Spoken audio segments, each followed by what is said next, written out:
to the ever-competitive and constantly changing compact car class, the Sentra hasn't always been a class leader in terms of many things like styling, performance, sportiness, technology, fuel efficiency, and that's particularly why Nissan completely started from scratch with this 2013 Sentra that I'm showing you. Now, if you can believe it, this actually represents the 7th generation of the Sentra. The previous model went from 2007 to 2012, and that thing really was old. I want to say it was the oldest compact car on the market, but it really was just left behind in terms of all the rest of the competition. You can see with this current model, it basically adopts most of the larger sedans in Nissan's lineup in terms of the styling cues. It basically looks like a baby Altima, which was also redesigned for 2013, which in turn looks like a baby Maxima, which was redesigned in 2009, and that vehicle is starting to look a little bit old. Now, the Sentra is available in 4 different trims. There's the base S, the SV. My particular one that you're looking at here is an SR trim, and then there's also the luxury-oriented SL. From there, you can choose 2 fuel economy packages on the SV and SL, which is just FE+. You can see at the front of this vehicle, Nissan is very proud of the fact that every Sentra will have LED accented headlights. Basically, underneath the halogen portion of the headlights, there's an LED light that will come on that will basically mimic the more expensive LED running lights like more premium vehicles, I guess, per se. Those LED lights actually do not stay on all the time. They only come on when you have the parking lights on or the headlights. Now, this SV model that I'm showing you comes standard with those rather stylish looking 17-inch alloy wheels, nice finish on them. This particular one also has the optional premium package, which rolls in those rear disc brakes. A lot of people are very particularly fond of that in the compact car class. Now, every Sentra, even the base model, will have LED taillights, and then this particular SR has the rear spoiler as well as the underbody spoiler kit. It kind of reminds me of a Corolla S. I mean, overall, the looks of this vehicle isn't bad. For 2014, Nissan has updated the CVT tuning, the suspension and steering tuning, as well as updated the infotainment system in this vehicle, as this 13 model is starting to look a little bit dated. Now, checking out the interior of the redesigned Sentra, it is a nice place to spend time. It's very roomy, and typical compact car fashion, it's pretty easy to step in here, although the step in is pretty low, so you do have to duck your head a little bit. Now, this interior is, I guess, Nissan's newest design. The navigation screen is probably the oldest, which is why the company has updated it for 2014. Now, this vehicle does have push button start and smart entry, so basically keep this key fob in the vehicle and then put your foot on the brake and push the button to start the engine. And then, one thing I do really like in this new Sentra are the gauges. They really do remind me of an Infiniti in terms of the font. It almost reminds me of like maybe the old G20. It's just a very nice, easy, clear set of gauges. Now, the rest of this interior, I hate the nav screen there. It's pretty small. It's pretty dated. Like I said, 2014 is when they gave you a newer infotainment system here. Now, when you put the vehicle in reverse, you get a nice backup camera here with some distance, but no trajectory. Wasn't really expecting that. This is a compact car, but it's nice that it has it. The backup camera is rolled in when you get that navigation option. Now, the materials in here are nicer than the previous model. You actually have a soft touch dashboard material. The fit and finish in here is pretty good. Silver painted plastic here. This one does not have automatic climate control. You get a CVT transmission. Your other option is a 6-speed manual on the base S model if you want that. The door panel, surprisingly, is hard touch plastic here where you might rest your elbows, but it is nicely padded and soft touch right here. The window's automatic up down for the driver's side. The steering wheel, I particularly think it's kind of ugly to look at, but you have very nice controls, nice bolstering extension. It's leather wrapped. This particular one does not have the sunroof option here, but you can get that if you want.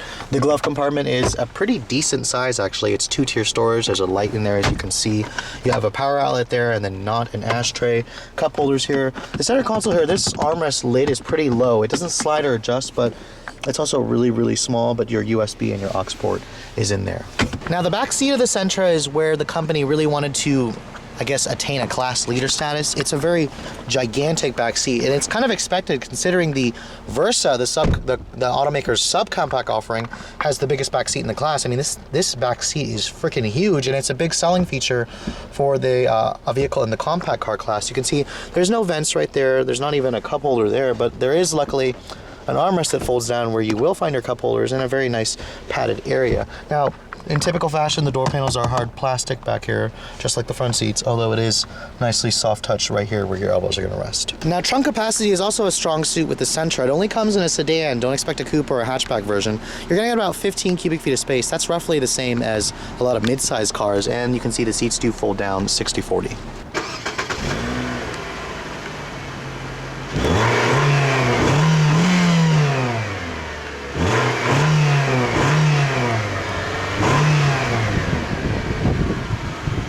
Now, checking out what's under the hood of the current Sentra, it's actually a smaller 1.8 liter four-cylinder from the same engine family as the previous model. The previous Sentra had a 2 liter four-cylinder. It's down 10 horsepower, 130 horsepower, and 128 pound-feet of torque. That's actually the least amount of power in the class, I want to say. Luckily, for that decreased power, Nissan did reduce the weight of this vehicle by 150 pounds compared to the previous model, and fuel economy was their top priority. You're going to get 30 in the city, 39 on the highway, and 34 combined. That's ranks it basically as the top of the class, and you're going to have to go for the special fuel economy versions of a lot of cars to match that. It's paired with that CVT transmission going to the front wheels on regular gas, of course. Let's take a look at how it all drives. Now, driving the previous generation Sentra was basically a really forgettable experience. So I'll clear my mind here. I'll have an open mind for this current model. Let's take a look at how this all-new model drives, because Nissan said that they really have elevated this car in terms of premium looks, in terms of the drivability, in terms of the technology.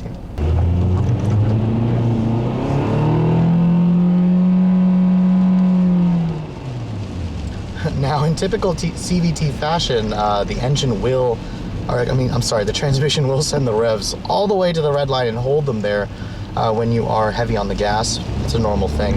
Now, Nissan is usually pretty good at CVT, so let's try a couple more acceleration runs and see how this transmission responds.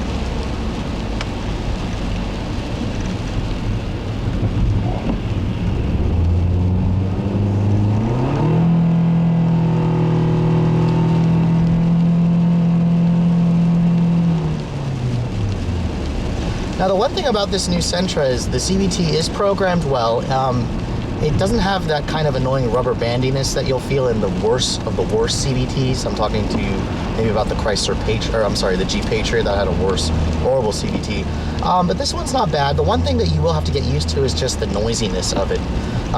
It's a 1.8 liter four-cylinder, and this engine is rather buzzy in the higher RPMs. You can feel it vibrating in the pedals, in the seats, in the steering wheel. It's rather annoying, but you know, most of you will probably drive a little bit in a saner fashion than me, so you probably shouldn't push this thing past $4,000 because you really don't want to. It sounds horrible. When you get on the gas, you will expect a 0 to 60 time of maybe around 9.5 seconds, closer to 10 seconds probably, but that's the norm for the class. There is no Sentra SER version or SCR Spec V like the previous model. Nissan says that vehicle will be coming in the next few years, but until then, all we get is this little 1.8 liter with 130 horsepower. Now, the handling of the Sentra is much improved, actually. The steering is electric, but it offers a pretty good amount of feel.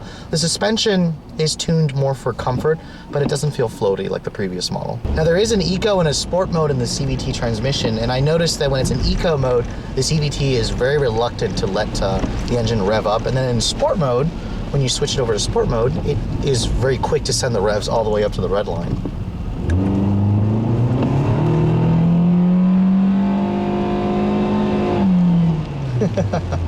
Although there is something rather funny about pushing this thing and listening to it wail at 6,500 RPM. But anyways, when you're just driving down the road, you know, in a compact car fashion, the interior of this vehicle is really roomy.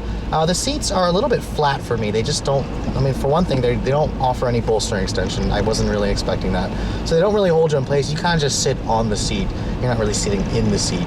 The steering, like I said before, has really good feel. It's very light. A lot of people who are just looking for a commuter car will be very satisfied with this vehicle. And of course, the visibility in this car is decent. You have pretty big side mirrors, a surprisingly big window out of the back, and a decent view out of the front.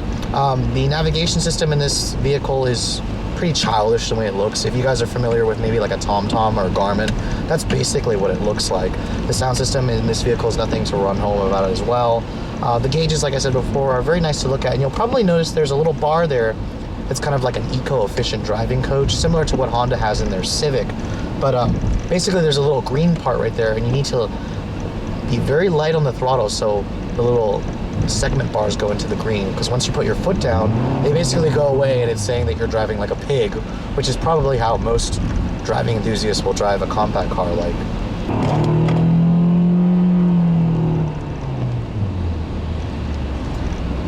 Ooh, again, those of you who are used to a CVT will really like the way this drives. Those of you who prefer something like a regular automatic transmission probably won't like the way the CVT performs.